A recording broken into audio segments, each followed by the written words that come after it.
Assalamualaikum warahmatullahi wabarakatuh. Saya Hana Mujawid Kinanti, NIM 311963039. Saya dari kelas manajemen A. Di sini saya akan menjelaskan 3 poin. Poin yang pertama yaitu faktor-faktor terjadinya penjajahan di Indonesia. Poin yang kedua, dampak imperialisme dan kolonialisme di Indonesia. Dan poin yang ketiga, mengapa Indonesia harus merdeka? Di sini untuk yang pertama saya akan menjelaskan poin yang pertama, yaitu faktor-faktor terjadinya penjajahan di Indonesia. Di sini terdapat 2 faktor umum terjadinya penjajahan di Indonesia, yaitu faktor eksternal dan internal. Faktor eksternal adalah kondisi yang terjadi di Eropa sehingga memungkinkan terjadinya penjajahan di Indonesia. Sedangkan faktor internal adalah kondisi dalam negeri yang kurang menyadari persatuan dan kesatuan sehingga memungkinkan bangsa asing datang di Indonesia. Faktor eksternal meliputi berkembangnya keyakinan dan keberadaan ajaran Kopernikus bahwa bumi itu bulat tidak datar.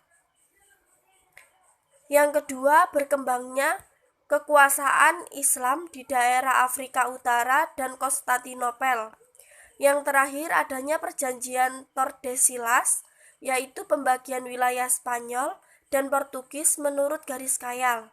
Sebelah barat masuk wilayah Spanyol, sedangkan sebelah timur dikuasai oleh Portugis. Selanjutnya, faktor internal meliputi kontak hubungan perdagangan.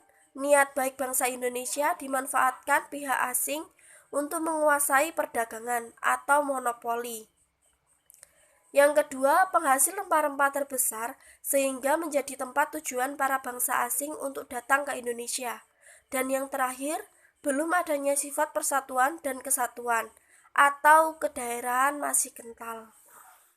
Selanjutnya saya akan menjelaskan poin yang kedua, yaitu dampak imperialisme dan kolonialisme di Indonesia. Kolonialisme dan imperialisme merupakan 2 istilah yang kerap dikaitkan dengan masa penjajahan. Sebagai negara yang pernah dijajah, bangsa Indonesia merasakan betul penderitaan semasa dijajah. Meski begitu, tidak menutup kemungkinan adanya dampak-dampak lain, baik positif maupun negatif yang kita terima selama masa penjajahan. Dampak kolonialisme dan imperialisme dapat kita rasakan pada bidang politik, ekonomi, sosial, dan budaya.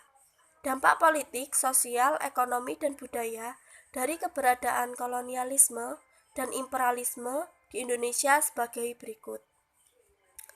Dalam bidang politik meliputi aktivitas pemerintahan berpusat di wilayah Jawa.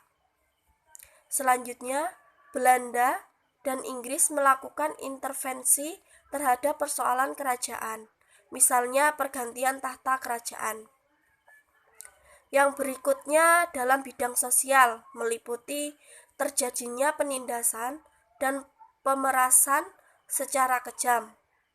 Selanjutnya, daerah Indonesia saat itu masih banyak bergantung pada aktivitas di tepi laut, sehingga perubahan aktivitas perdagangan berdampak pada kehidupan di pedalaman. Berikutnya dalam bidang ekonomi meliputi bangsa Indonesia mulai mengenal industri pertambangan dengan dibukanya kilang minyak bumi di Tarakan, Kalimantan Timur oleh Belanda membangun rel kereta api untuk memperlancar arus perdagangan. Selanjutnya, dengan memperkenalkan sistem sewa tanah, terjadi pergeseran dari sistem ekonomi barang ke sistem ekonomi uang yang juga menyebar di kalangan petani. Berikutnya dalam bidang budaya meliputi tindakan pemerintah Belanda untuk menghapus kedudukan menurut adat penguasa pribumi dan menjadikan mereka pegawai pemerintah menurut kewibawaan tradisional penguasaan pribumi. Selanjutnya, upacara dan tata cara yang berlaku di istana kerajaan juga disederhanakan. Dengan demikian, ikatan tradisi dalam kehidupan pribumi menjadi lemah.